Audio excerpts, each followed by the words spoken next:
So hello and welcome to the OB Networking Group. And today is Tuesday, September the 15th, 2020. And I'm very excited to have Matt will be speaking today.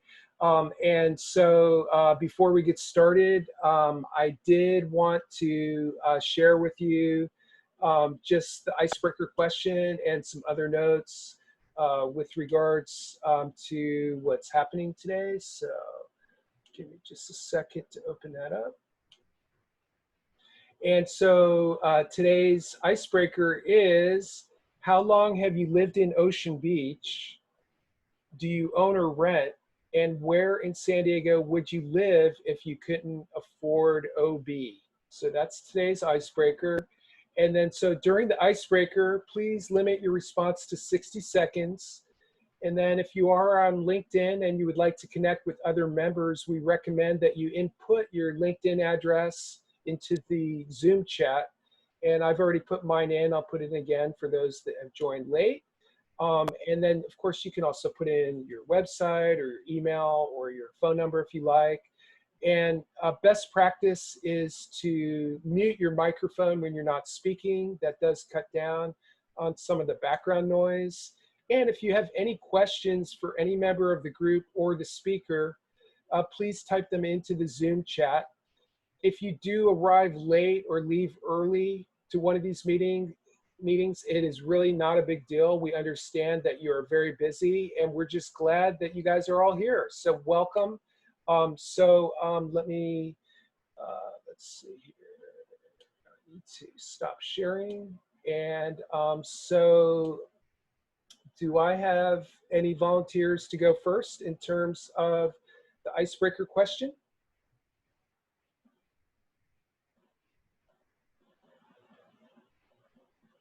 Thank you, Ellen. So don't forget to unmute your microphone, and we're glad you're here today. Thank you. So I'm Ellen from Hill Consulting, and I have lived in this house for almost 3 years, just outside of OB. I'm behind the grocery bargain outlet, so not OB proper. I own that, I understand.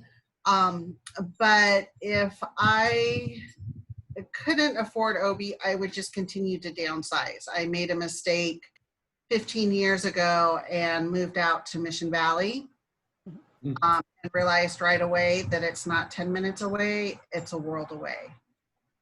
So being single, I'm so happy to have neighbors that smile and wave and are friendly and supportive and having everything within walking distance.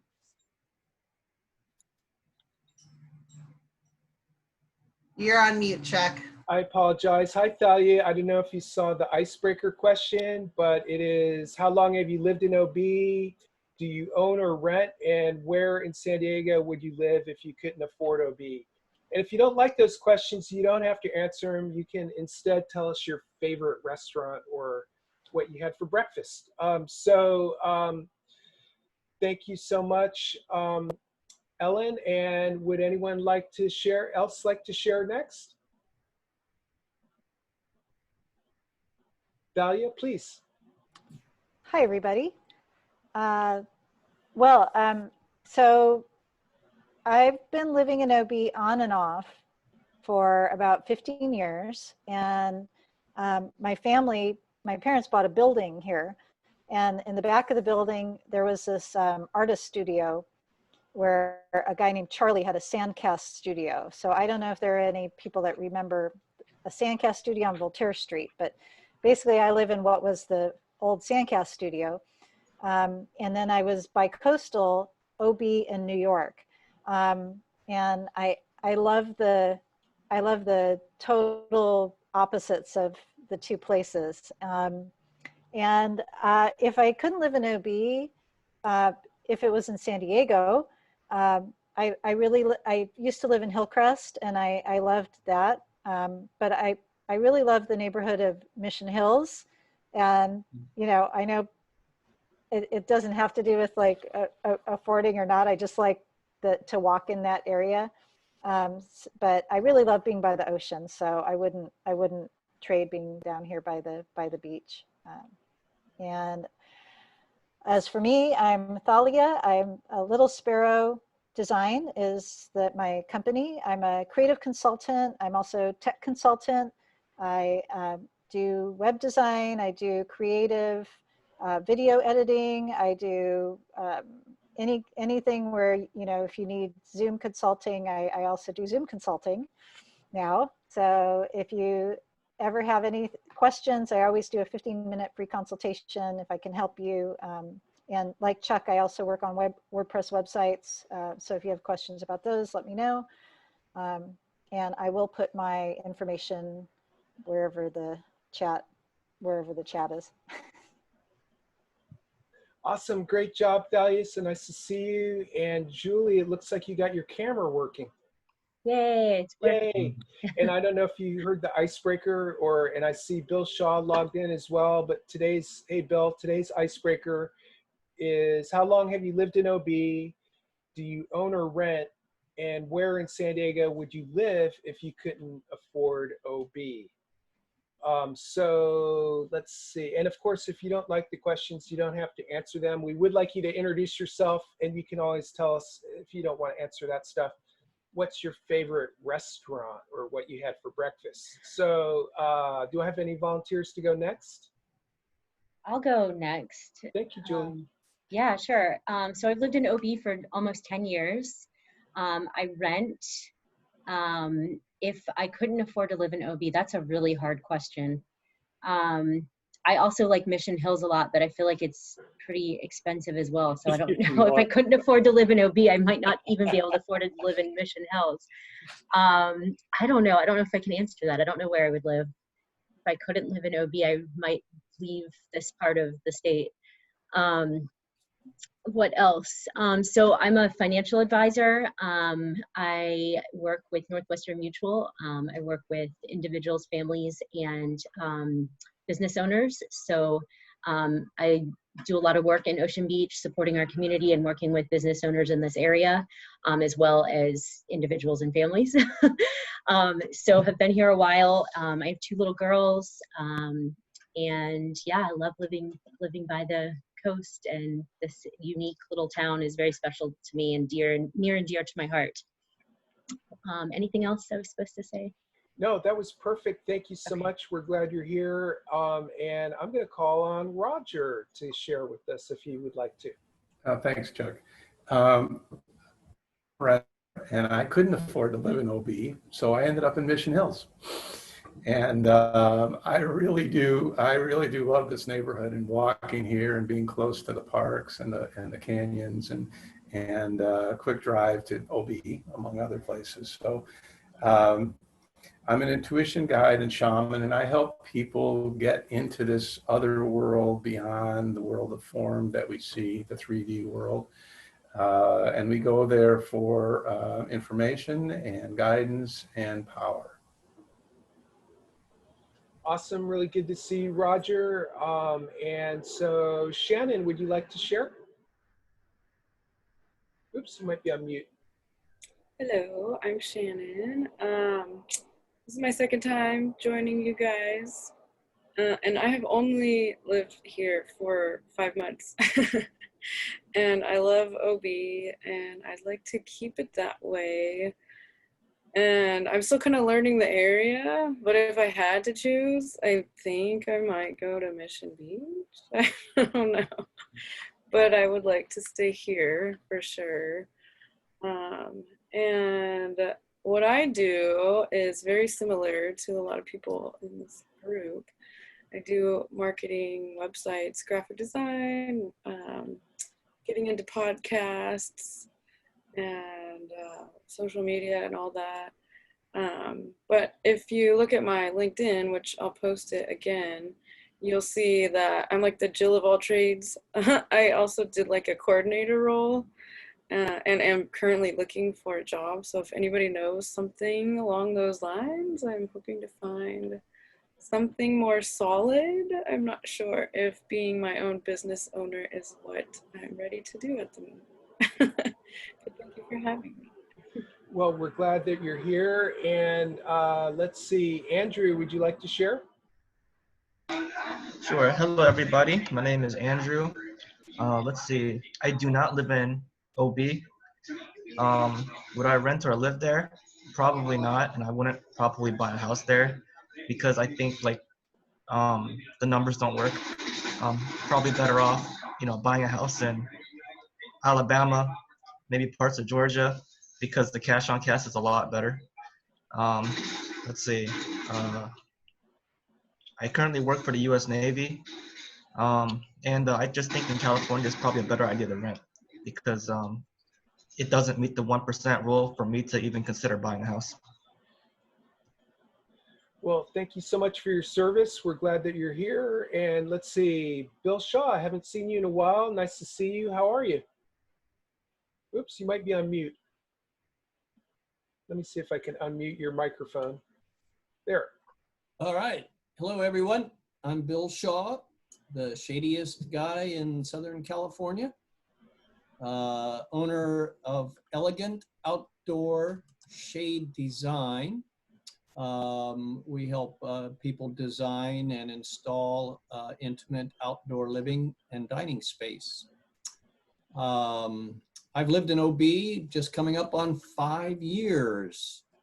And my daughter has been here about 14, and my grand dude will turn 6 in January, and that's what motivated me to come out. Favorite restaurant? I would probably put that at the Little Lion, which out on Sunset Cliffs. Actually, they're probably responsible for us being here, as the owner was an old classmate of my daughter's back in Ohio throughout middle school and high school. So they're the ones that kind of introduced us to San Diego, and obviously we enjoy the weather, and as to where I might otherwise live, kind of depends on where the grand dude goes. But I do like Encinitas. I think that's pretty cool. I don't know how affordable it is. I'm sure every place has its dives, and that's probably where I'd end up. Awesome. I also am a fan of Encinitas. It's a great area, just like OB. And so let's see, AJ, have you had a chance to share yet? I'm trying to remember. Not sure if you're there.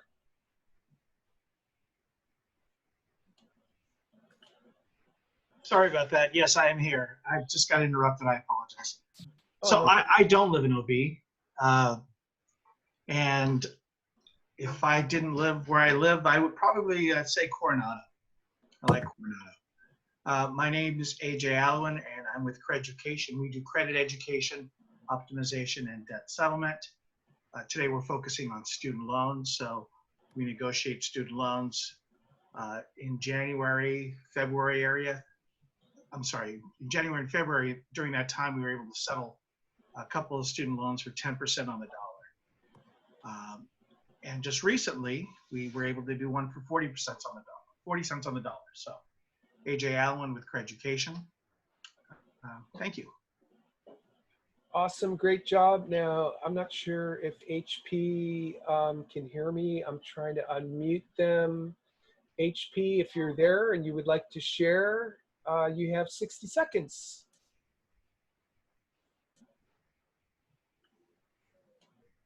Okay, going once, going twice, and I'm not sure if there's a technical, oh, wait, did I hear HP? Okay, anyway, I think everyone has had a chance to share except for myself and Matt. If I forgot you or skipped you, I apologize. Please raise your hand.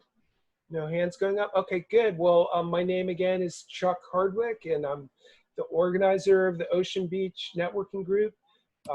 My wife and I do own a home in Ocean Beach, and we bought this place in 2009. So what is that, 11 years now. There are some other really great neighborhoods in in San Diego. I've lived in Oceanside, which I really liked. I've also lived in University Heights, but OB's the best. I can't imagine living anywhere else. Again, I'm the organizer of the group. So my ask is I'm looking for speakers for future meetings. If you're interested in speaking on one of these Zoom calls, I'm going to put in my email address. I've put my LinkedIn, but I'll put my email address in as well. So please, you can also send me a private message if you want through the Zoom chat, if you're interested in speaking at a future meeting. Matt is going to be speaking today. So I'm going to set an alarm, Matt, on my phone for 12:55. So I told you you would have 25 to 30 minutes. I think you might actually have a little bit more time than that. Now, you don't have to go that long. We don't have to go till 1 o'clock, but if the conversation does go till 12:55, I'm going to raise my hand and let you know you have 5 minutes to wrap everything up. So I'm going to go ahead and turn it over to Matt. And thank you, Matt, for speaking today. Great. Well, thank you. Thank you, Chuck, for inviting me. And it was a lot of fun doing up this slide deck. I used to do semiconductor training, corporate training in a semiconductor factory. So it kind of took me back to those days of preparing a course for the guys. And this is kind of based on conversations I've had, like chats in coffee houses, and I just kind of strung them together to talk a little bit about home buying a home for the first time. If you're looking to sell, right now is a great time to sell. It's a really hot market thanks to the low interest rates. There's not a lot of inventory. And if you're going to buy, you might end up overpaying a little bit just to be the guy that gets that house. There's a lot of competition. But with these low interest rates, that's going to be savings. It's going to pay off for 30 years. So something to consider. I'm going to go ahead and share this screen if I can. I don't know that I've ever done that before. Do you know how to do it, Chuck? Yes, there's a share screen. Share screen. At the bottom, on mine, it's in the bottom middle. I found it. There you go. Good job. Let me hit play. And I gotta kind of hide some of you guys. And I can't really see all of you guys. If there's a question, I'd say just ask as we go. If it's going to get answered 2 slides hence, I'll let you know. Otherwise, we'll make this a little bit more of a conversation. So I'll keep an eye on the chat line, and if someone puts something in there, I'll let you know. Ask it. Yeah, that'd be great because I can't see it right now. So Gotcha. That would be awesome. So is it a good time to buy a house? Here's a little disclaimer or disclosure here is that asking a realtor if it's a good time to buy or sell, it's kind of like asking a barber if you need a haircut. The question I ask people if they think, is this a good time to buy a house, is I say, well, how many homes do you own now? And if the answer is none, then the answer to the first question is always yes. Of course, it's a good time to buy a house. And there's a reason for that. One of the benefits of home ownership, let's say the financial benefits, if we think of other investments and ways to just gain large write-offs against your taxes, are you able to take advantage of like an oil and gas depletion allowance? That's a license to steal if anybody has a chance to take advantage of that. Or maybe a corn subsidy. They were giving people subsidies to grow these jojoba beans in the middle of the desert. If you're lucky enough to be able to take advantage of that. There's 1872 mining law. For $5 an acre, you can take as much gold out of the ground as you want. These are probably better ways to make money than in residential real estate. But if you don't have access to any of that, owning residential real estate is probably one of the only boondoggles available to the average Joe. So it's something to consider. Why let that go? You can get a property tax deduction. It's currently capped at 10K. It used to be unlimited. Someone said that was a shot at the current administration against the, quote, coastal elites. But that's been capped at 10K. That might go away. Mortgage interest deduction, every dime that goes to interest, which is going to be nearly your whole first mortgage payment, you can take right off your taxes to lower your income. If you're self-employed, you can write off a home office. If you want to buy it as an investment, you can depreciate. So basically, you figure out how much of the building's worth and take off about a 27th of that every single year. So it actually looks like you're losing money on paper. Again, if you've got residential real estate that you're investing in, you can deduct maintenance and utilities. If you buy another house or sell your primary residence and keep the money, You have no tax on your profit up to $250,000 if you're single, or $500,000 if you're married. You can only do this every 2 years, but boy, that's something. If values are going up and you sell and you make that kind of money, you don't have to pay taxes on it. It'll help your credit for whatever you buy next. So it's really one of the first things you want to buy. I wouldn't go out and buy the new car yet. I'd keep the clunker and buy the house first. It'll make you a permanent part of the community. You're an owner. You'll have a greater say and influence in how the neighborhood is managed. People will just recognize you and know you're someone that lives there. You're not temporary, you're not renting. You can make a modification to the home if you like, when you want to do it. If you get arrested or jailed, they're more likely to release you on your own recognizance or give you bail because you own a home in the community. It also forces you to save money. That mortgage check you write, a good portion of that and an increasing portion of that will go into your equity. Any kind of inflation, it's going to increase your equity as well. So sort of put money in your pocket, it's going to increase the value of your home. And we'll come back to inflation a little later. In San Diego, if you buy a home, you're probably going to retire a millionaire. Now, by the time we retire, probably the renters will be millionaires too, but the way the inflation is. But you'll definitely have an asset you can sell. And if you want to sell and move to another state, you could go buy a mansion. You'd sell a 3-bedroom, 2-bath in OB and go buy a mansion in Georgia or Florida. But that only works one way, and you can only do it once. You're probably not going to be able to come back because the prices of California real estate just keep going up and up. So is now a good time to buy? Well, the prices are high, really frothy, shortage of inventory, and very high demand due to low interest rates. A lot of people realize this is their chance to get something, that the interest rates make the monthly payment low, and if they don't move now, they might not be able to do it again when the rates go up. So there is a lot of demand. It's not a bubble like 2007. We don't have really any sketchy loans. There are very few, if any, unqualified or shaky homeowners. It's not like it was in 2007, but we are in a pandemic. Many have lost or will lose their jobs. Renters may not be paying rent. Some homeowners might not be able to make their payment and might have to sell. So that can cause a downward effect on the market.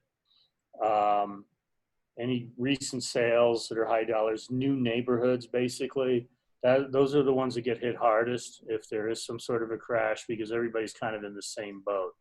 They're paying high tax, they just bought. Everyone may have to sell at the same time. If interest rates go up, prices will fall, but your monthly payment's going to be the same. So why wait? What if the price goes down after you buy? So what?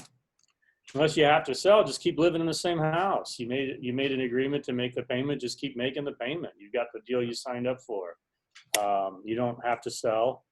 If you have to sell within 2-3 years, even if the home goes up a bit, you're probably going to lose some money. Commissions, fees, closing costs, you're going to have about a 10% haircut if you try to sell, anytime you try to sell. And if you try to sell within 2-3 years after buying, you're going to be facing that. What if the economy goes south and you lose your job? Well, that could happen whether you own or rent. If you're renting, there's about 2 months maximum till you get evicted. That's pre-pandemic. I know people have been able to shine that on now. I think California has been very generous. They're still letting people live without paying rent. I know Arizona, I do business there. I have some rental property out there, and that's come to an end out there. So it's really statewide. If you own your home, it's got to go through a foreclosure or trustee sale. You probably camp out in that house for a year or more, and you got a chance to bring it current and partial payments. So if the housing value goes down, just keep on making your payment. If you lose your job, you still got a place to live, probably for a year or more. And again, other forms of release may come up: haircuts, reduction of mortgage, short sales. Why don't I wait for another housing crash before buying? That's one I hear. There's a whole picture there. Well, you didn't buy in 2010. So what makes you think you'll buy at the bottom of the next market? Whatever kept you from buying then will probably keep you from buying the next time. One thing, no one knows where the bottom is. And there was a lot of fear and uncertainty at the bottom the last time. Nobody knew it was the bottom until about 2 more years had gone by. And even then, plenty of people waited for prices to go back down. They're still waiting. One thing that happened is the lenders stopped lending. Maybe they won't make that mistake again, but almost nobody could qualify. Sterling credit, 20 to 25% down, FHA worthy condition. So these great deals you heard about really weren't around for anybody but the cash buyers. And that may happen again. So I don't know if you're waiting for a crash, it might be a long wait and you may not be in a position to buy, even if you recognize it as the bottom. How do you buy? First thing, talk to a lender. Let's get you pre-qualified. It could be a bank. I know independent lenders I could recommend. They're very quick at closing. Maybe the rates aren't as good as the bank. Ask your friends. Find out your credit score. I can't really see anybody here because I got a slideshow in front of me, but I'm curious who knows their credit score. I don't. I mean, I don't worry about it, but when I'm about to make a big purchase, I definitely want to find out. How much will you qualify for and what are you willing or able to put down on the house?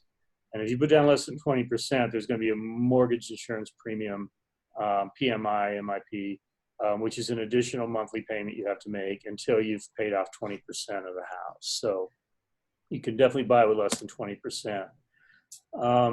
Here's a formula they'll give you. This is how they figure out what you can afford to buy. So basically all your housing payment is the principal you're repaying, interest, that's going to be most of the starting payment, monthly tax, monthly insurance, PMI.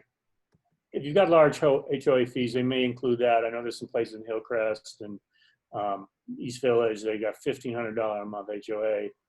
There's a lot around here for $300, $350. The bank's not even going to worry about that. But you divide it by your gross monthly income, what your housing payment is. 28% is the value commonly used, but it shouldn't exceed this.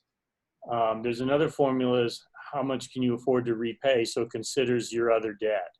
Credit card balances, student loans, car payments, adds that to your housing payment, and then divide that again by your income. And this should only be about 33%, 36, let's say. So you see you got about a 14-point gap, or an 8-point gap, I guess, in between here. You really want to try to pay off some of this other debt. And it's a process to be able to buy. If you can't buy now, you might not be able to just walk in and buy. You might have to start working on this for a year or more. Pay off the other debts. This 50%, I remember people talking to my father and one of his friends in the mid 80s, and they'd moved out here. My dad was an engineer, so was his buddy. And the guy confessed, the other fellow, that he was paying half his salary for his mortgage. And in San Diego, that's kind of the trick. That bottom rung is so high, you may have to pay half your salary if they'll let you. And then it's red beans and rice for 2 years because you're going to want to save the money. And, you know, my father did that, bought a nice house in the 80s. There aren't engineers moving into this neighborhood now. I got a neighbor next door. He came up and talked to me, and he said he wanted to know about the neighborhood. He's an attorney, and so is his wife. So that was the chance. And the chance to get in where you are now is right now today. It may not be here in 20 years. How do you come up with a down payment? If you got a 401k, sometimes you can borrow half of it, use that to buy a house. Investors will pay the down payment. They might give you 20% of the value of the house, but they own 20% of your house. So when you sell, they're going to want 20% of the whole thing, which will include some of your profit. But 80% of something is better than 100% of nothing. So that might be something to look at. You want to take a real close look at who these people are too. Don't just take money from anybody. You'd save your down payment, but real estate in San Diego went up 8% for the past 4 years straight. Not many people can save that kind of money. You could hit up your parents or grandparents for a gift. It has an ADU, so you can stay with us when you get older and not go into the home that we're going to put you in otherwise. So that's something you could do. Join the Navy or the Coast Guard. The VA loan, 0% down. that's a great opportunity, especially for young people. Form a partnership with colleagues and coworkers. Straight out of college, a buddy moved to Orange County working for, I think it was Northrop Grumman. And he couldn't afford a house out here. All of us that stayed behind in Phoenix were able to buy houses. He got 2 coworkers and they went in on a 3-bedroom. They bought it together and gradually one bought the other out. Eventually all 3 of them were out, but they were going to be renting a room in a house anyway. They at least rented a room that they owned. And that's something you could do. Hey, Matt, someone yeah. sent me a message. They said, what is an ADU? Oh, accessory dwelling unit. Sometimes I call it a granny flat or a mother-in-law setup. And right now the city and the county are making it really easy to permit to put one of those in. I think in OB you'll probably still have to deal with the Coastal Commission, but you can put one in or just get a place that has that. So basically it means extra space, and it might be something your parents may be considering. They want to stay with the grandkids, and it might be something. They might give you some money to join. They might even own it or co-own the house with you. And if you buy it as what they call joint tenants, then when they pass away, the house will pass to you. So that's another possibility. Thanks for the question. Please keep asking, guys. I thought I'd be able to see you all, so I cannot tell how bored to death you guys are as I drone on here. So, Matt, one of the other things, San Diego is a very highly desired place to live. Oh yeah. We get people from, Maine, Alabama, Seattle. They all want to live here. Mm-hmm. And so when you buy this property here, you have to understand it's always going to be in demand. Absolutely. When you rent, I'll definitely get to that on a later slide. Not even the world market, but the fact that, my question that I'm going to ask is, do you think there's going to be less people wanting to live here in the future? LA is just finding out about San Diego. Why wouldn't you live here? You can telecommute, take the train up one day a week for meetings, and then live here. Just avoid all the, you think we got crime and we got homeless. You go up to see LA, you go up to see Los Angeles. They'll want to come here. But yeah, thanks for pointing that out. That's definitely a consideration in San Diego. And that makes it a little bit recession resistant. We did not fall flat like Atlanta, like Phoenix, like Las Vegas when they had that last crash. A lot of the whole cut new neighborhoods like in Chula Vista, they did fall flat because they were brand new neighborhoods. Everybody was a little bit shaky getting in there. Point Loma did not really fall at all. People just stopped selling. They just stood tight on their houses, and there was almost no inventory for a period of 5 years. So yeah, thanks for adding that, AJ. I appreciate it. So see the lender. That's the first step. Home buying may be a process. You do not just walk into the Olympics and say, "Hey, I want a pole vault." You've got to train on this. You may find this is something, if it's a goal in your life, that you need to work on this for a couple of years to do it. Maybe sorting out your credit. Maybe you need to get a degree. In fact, I wouldn't bother to buy a house if you don't have a degree. Get that first, or at least vocational training. Get some sort of a skill that people are going to pay good money for. That's the absolute best thing you can do with your life. Then buy the house. That's going to be the next best thing. You could try going to a cheaper neighborhood, get a degree and a job that pays more money, and then return prosperous to your neighborhood of choice as a homeowner. I want to get a little graphic for this of a guy riding in a carriage or something like that with a retinue of servants behind him. But this might be the thing, is take a step back to make a step forward. It may not be your dream home. You may just want to get into real estate in general. Owning something, anything, will let you grow equity over time. You do kind of want to go to a place that's going to rise in value at least as fast as your dream neighborhood. And we can get into that. Work with a realtor. When you're buying, you don't pay for a realtor. The seller pays. Their services don't really cost you anything. Where can you find something in your price range? Once the lender gives you that number of how much they're willing to loan you, and then you know how much you have for your down payment, you might say, well, I don't want to live in. And then you know, I've done open houses in all these places, La Mesa, El Cajon. People love those areas. They're looking in just that area. That is to them what OB is to us. But you may find you have to go somewhere else to get your first home because there just isn't anything in Ocean Beach. Somebody has to live in that area. They could rent from you. You could buy this house, rent it out, and then use the proceeds of that rent to pay your rent in OB. Meanwhile, you own something, it's going up in value, and you're not just throwing your money away for rent. Somebody else is throwing you that money. The house will go up, and eventually that equity can be the down payment for the dream house. Now, you do have to live for a while. You cannot go into the lender and say, I'm going to buy a house to rent. They'll charge you the investment real estate rate, which is higher and harder to qualify than owner occupied. You've got to move in there and plan to move in there, but if in 6 months to a year, you just say that commute is killing me, this isn't working, nobody's going to stop you from renting it out and going to live elsewhere.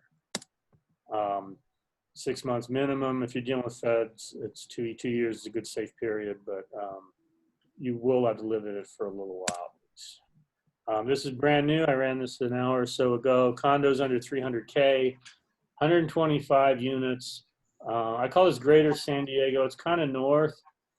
This is where I like to operate. Nothing wrong with stuff south of here. I got friends up in these areas. So if I have someone looking, I can drop in and see my friends. So it kind of makes that drive worth it for me. But you could be down here, you could be trolley range, just in this area, 125. West of the 5, 7 condos under 300K. I know these ones are studios. I know that complex. This area here, this is one of your best deals, and it's bike ride from OB. PB, whole different animal.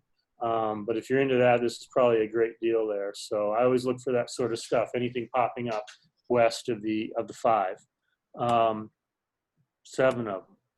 Freestanding homes under 700K. I was doing this as 600. I've kind of raised it to 700. I wanted to see something show up to the west, and there's these two here, Mission Bay. That looks like Bay Ho. That is very up and coming area. People come in looking in Point Loma. They can't afford Point Loma. They end up in Bay Ho. It is definitely going up in value, and that's the kind of thing you want to buy in because it may actually go up more as a percentage than Ocean Beach will. But anyway, a little less variety for under 700K, but these are freestanding homes, fee simple deed, and that's the best way to own. Monthly payment, real quick, 300K condo, you put 60K down. That means you don't have to pay the PMA. Your credit is medium, 3% interest rates. I'm hearing tales of 2.2. These are very well qualified people, but I think anybody can get 300 if they're going to loan you money, or 3% if they're going to loan you money at all. 30-year loan, monthly payment, $1,400. I think that's about what maybe a 1-bedroom and OB apartment. Definitely better than a 2-bedroom. So that's what a 300K condo is going to cost you with 60K down. If you don't put any money down, maybe because of a VA loan, still the same 3%. You're gonna wanna add about 150 for that PMI. That goes away once you got 20% equity.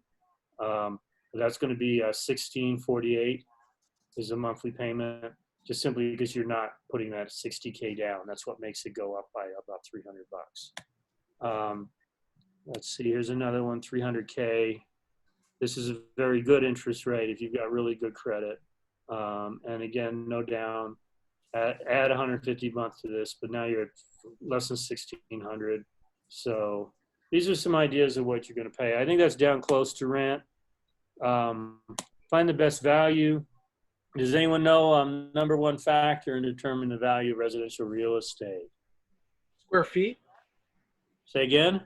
Location or square feet? Location's a good one. That's kind of what I'm looking for. It's only so I could tell you it's not location.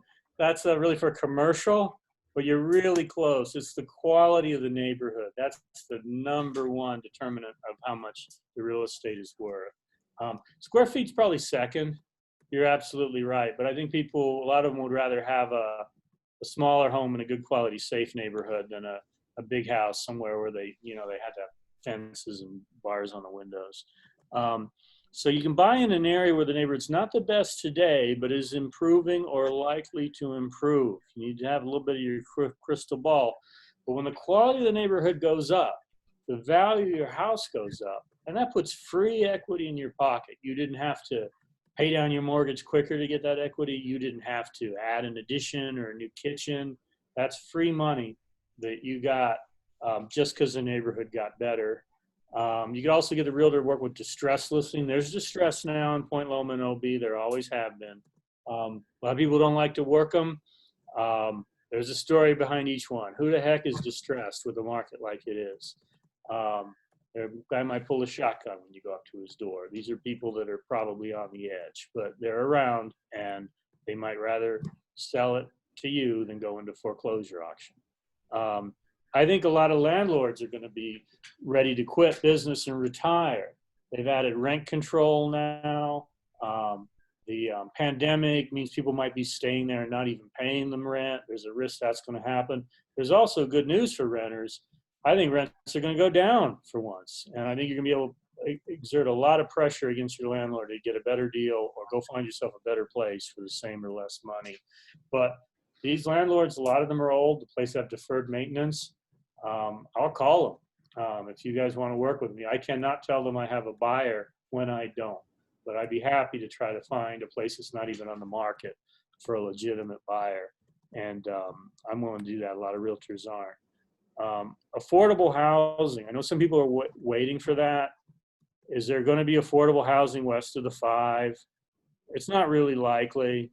And just think of the competition for it. You know, if they did have that, and I don't know, you're a single father, 2 kids, there's going to be a single mother with 5. There's going to be, there's going to be a lot of competition for that house. Homes for Heroes, you're a teacher. Well, they'll have somebody as a police officer and a teacher married together. I've never been able to get any of that stuff that the government gives you. I've always been just a little bit above it, just frustrating amount above it. Do you think, this is AJ's question, I think it was, will there be more or less people wanting to live in San Diego or Ocean Beach in the future than there are now? What do you guys think? I think people from all over the world want to live in San Diego. Some people have 8 homes. One of those homes is here. I think it's only going to be more and more people finding out about it. Every Arizonan, believe me, dreams of coming out here. That's where I used to be from. There can only be so much more housing without ruining what we have with overbuilding or dreaded density. And an old timer from San Diego said to me, the last 500,000 people to move to San Diego broke it. There used to be not nearly the traffic there is, the crowding. It just 500,000 people came, no plan in place for them, and it just ruined it. That's why the 5 takes 90 minutes to get home from Sorrento Valley. Do we really want more people, more housing, more traffic, 50-foot buildings by the beach? If not, then the prices are going to rise to match the increased demand. They're going to have to go up. There's no other variable involved. So you pretty much got to own or be forced out if you're renting now. I think the rents are going to go down for the next year or so, but they're going to eventually start climbing again. Owning versus renting on a monthly basis. Despite all the deductions, the long-term savings, it is going to cost you more per month than renting for about 3 years. Otherwise, why would anybody rent? The 3-year period is also the same number of years you'll have to hold a home to not lose money, even in a rising market. If the market goes down, you might be underwater even longer. Everybody that bought in 2007, and my broker at the real estate office did.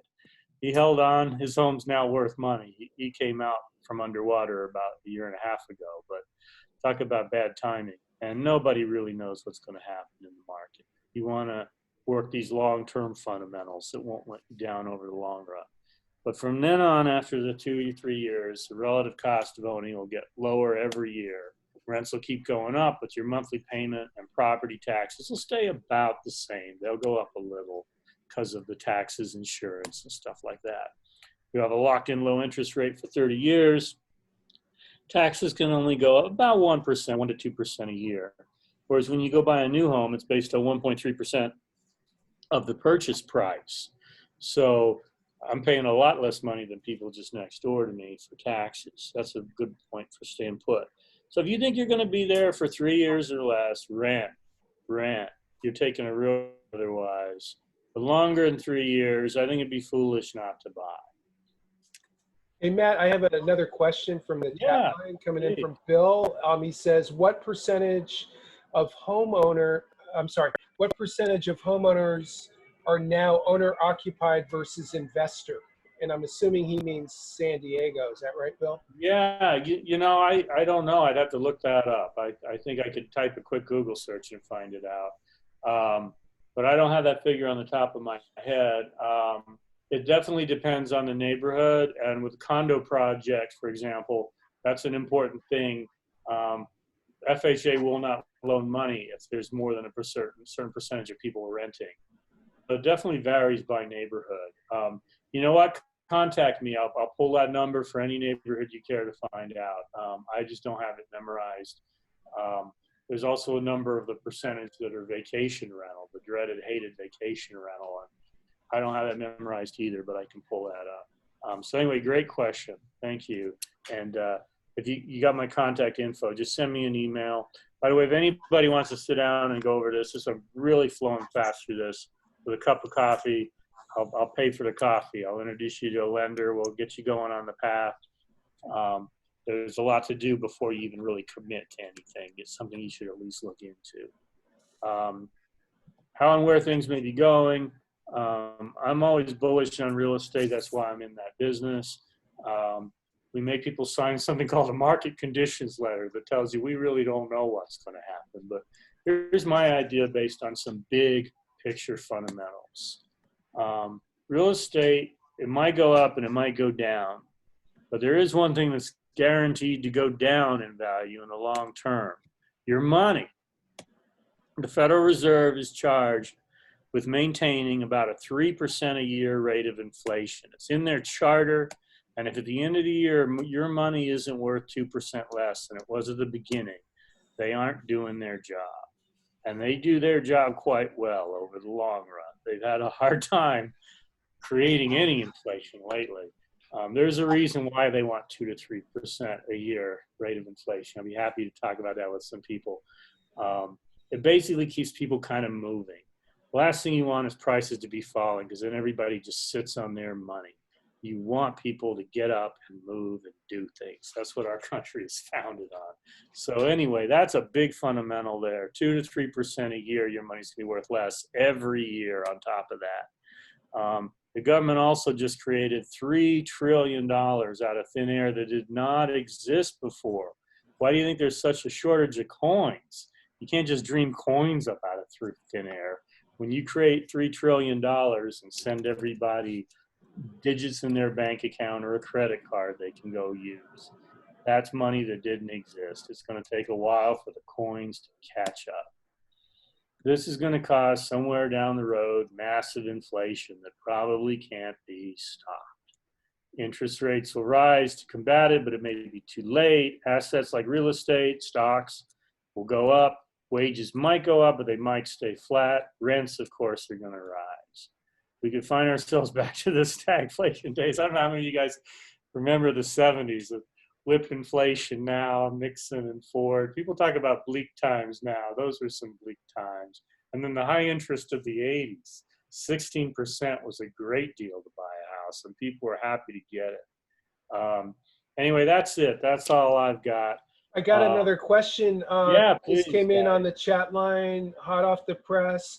What typically happens to older property in areas where they're, oops. Hi guys, I can see you now. Yeah, so when you ended that, okay, let me start over. What typically happens to older property in areas where there is redevelopment, such as Mission Valley? Would older property go up, or would it go down with newer and an increase in inventory? It's going to tend to go up, I think. Well, here's the thing. If somebody ruins a neighborhood by putting in, I don't know, a bunch of high-rise housing projects or something, then it's going to drive the value down. And that's what the government's done in the past. I'd hope they're smarter than that, but I'm hearing rumblings about it. They're talking about Midway putting in tons of housing. I think that can take down the value in the immediate area. but something like Liberty Station, where they took an old Navy base that the people couldn't really even get off. They were kind of held there as prisoners. It was basic training, and turn it into this great walkable place full of restaurants and shops. That's just raised the value. And I'm right up the hill from that, you know, so that's just done nothing but raise the value. So it does depend on what they're going to do and what they're going to build. What I look for is neighborhoods that are improving. Me and my brother, he's an investor too. I was trying to help him find some stuff. There were just almost no deals in San Diego. We were looking at the newspaper to see where the stabbings and shootings were, because we figured that's where we might be able to get something that's going to be a decent deal and it's going to go up. There's probably going to be a time when there aren't any, quote, bad neighborhoods in San Diego. Everybody's going to have moved into one because they can't afford the ones they really like. Imperial Beach had a bad reputation. It's been going up a lot lately. It's been increasing percentage-wise more than Ocean Beach. Of course, it's coming from a long way down. If they ever solve that sewage problem, that's going to pop. That's going to be a valuable area. City Heights, we're driving through that. It's a very diverse, interesting neighborhood, neat restaurants. I'm driving down the street and I see two Amish-looking hipsters planing a door. That's a sign that a neighborhood is going to get better. They're hand sanding a door ready to put on their house. So look for that sort of thing, people coming in with money. That said, though, the values fell. It used to be a saying that neighborhoods never get better, they can only get worse. And that's been turned on its head the past 20 years. People can't afford Point Loma, they're going to Bayho, and Bayho's going up in price. People can't afford, I don't know, PB, they'll come into Ocean Beach and open up a PB-like business right in OB. So we'll see that. That's kind of a roundabout answer to your question. Truth, it just depends. But when people start putting money into a neighborhood and fixing it up, it's going to tend to be more people coming in to own. People that are renting might end up leaving. That's sad for people that have rented for 20, 30 years, but there's also going to be problem people leaving too. And that's going to help the neighborhood improve. The key to this, to not getting hurt with gentrification, is to own, don't rent. You might still get kicked out. They might turn your house into a 20-story condo, but they're going to have to pay you good money to do that. So that gives you a little foot in the door, a little say in what happens to the neighborhood. But no, I'd be happy to talk with you, whoever asked that. If I know the neighborhood and I see what's happening, I'd give you a straight answer. But it really does depend. You can certainly destroy a neighborhood as quickly as you could improve it by putting in some project that's not consistent with what's there already. So another question from the chat is, do you have any insight on what will happen if Proposition 13 is repealed? It'd be chaos. That's from Shorty. He's a wino in Ocean Beach, and they went and asked him what would happen if night train was made illegal back in the 80s. It'd be chaos, old Shorty said. You know, I haven't looked at that a lot too closely. I think it's more ending it for commercial. And some people have said that it was a mistake to put commercial real estate under Prop 13 because it usually doesn't sell. People have owned commercial real estate for generations and it doesn't sell. It's owned by a corporation. And these guys are enjoying this great tax break for 100 years. Am I out? It's, well, it's 12:55, so yeah, we got time just for... I'll run it again. I don't think it'd be a good idea at all. I think you see old people losing their homes. If it happened to residential real estate, even if it happened to residential rental, rents would absolutely go up. If it happened to commercial, rents might go up too. Usually when a building sells, the tax is reassessed at a high rate, and whatever business was in that building renting before that building sold cannot be there anymore because it's just not feasible to run that business. So that's why a lot of your favorite stores close when the building sells. Anyway, thanks, Chuck. Thanks for the opportunity, guys. I really enjoyed this. I hope you guys did. I could not see your faces. I don't know if people are typing, bored, Facebooking or what, but it's really fun. And I'd love to buy anybody a cup of coffee that would like to go over this in more detail.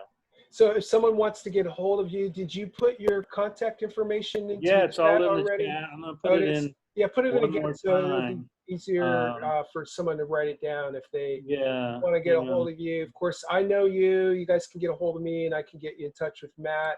And I think we have time maybe for, there you go. There, thanks, Matt.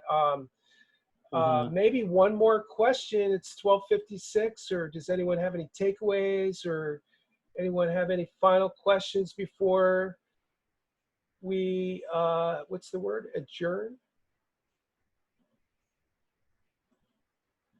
Well, I'm seeing some nice thank yous on the chat line. I agree. Thank you, Matt. That was great.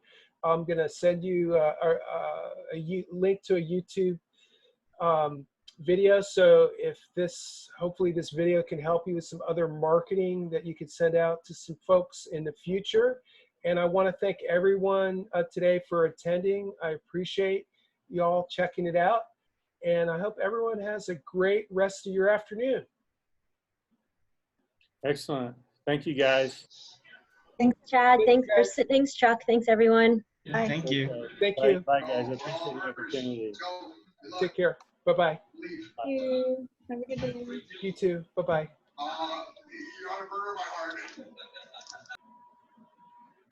Hello, Matt. That was a good presentation. Thank you, Andrew. Yeah, I just noticed a ton of questions here. You're in it. Yeah, I meant to like put it in the group chat, but then I realized that it was going to your chat. Some did, but some went to group too. Yeah, there's definitely other places in the country you can go. I grew up in Alabama, Huntsville, as a kid. My dad was in the space program. Yeah, I think right now, Alabama, especially in the Montgomery area, is the gold mine right now. I see a lot of great deals there. Things go up and down. Atlanta was a great place, but then it fell super hard too. I think you can gamble with places. I think you can get a beautiful home. For what mine's worth here, I could get some antebellum mansion in Alabama, you know, but you can only do that once. You can't come back. So that's something to think about. But yeah, there's opportunities everywhere. And I don't think anybody can flip houses now. They're just going for so much, even dumps here. So you might find some other place. But I think people say, I'd love to live in San Diego. And I don't know if they're saying that about Montgomery, Alabama. You know, I don't know if anybody, you know, in China or Germany or France, you know, people buying here, if they're going to be thinking that. So I just feel like, you know, in San Diego, it's a very dangerous game you're playing because when I did, you know, when I plugged in all the numbers, let's say if the house is $100,000, you're not going to be able to rent it for $1,000. I like to use the 1% rule. And then when I looked at the property taxes, the insurance, maybe you might have HOA, and then the mortgage, if you clump that up all together versus what you're renting, you're going to be in the hole. You're playing an appreciation game that's dangerous. You'll be able to rent it for a lot more than 1% here, right? I don't think so, no. $100,000 house. I saw a $100,000 condo in Mission Valley when I first got into real estate. It was on the shady side, the side with less sun. There's nothing shady about the neighborhood. It's not the value on the south side of the 8th in the north in Mission Valley. And it was $100K. It needed a lot of work. But I think I could get $1,000 a month out of that place once I fixed it up. I don't think I'd have any problem. Now, let me think. I'm trying to think further. So I guess $1 million home, you'd need to get 10K out of, right? Yes. Well, for me, like, there's 2 loan programs that I like. You know, I can use my VA loan. I probably won't use the FHA. But then there's another loan program called NACA. Have you heard of that? Say it again. No, I haven't. Okay. This is. I didn't quite hear it. It's actually really well kept as a secret. And so if you qualify for a NACA loan, here I can probably send you the website. Yeah. Chuck, you don't mind, do you? We No, I don't. I'm going to end the recording right now, and you guys yeah. can continue on as long as you want. I'm going to go grab a beer and just relax. Okay. But thanks again, Matt. That was great. I'll send you the recording a little bit later on. I hope it interests and I hope it inspires some people. No, it's good. Yeah. So, yeah, enjoy, you guys. Stay on as long as you want. Okay. Bye-bye. This is actually a well-kept secret.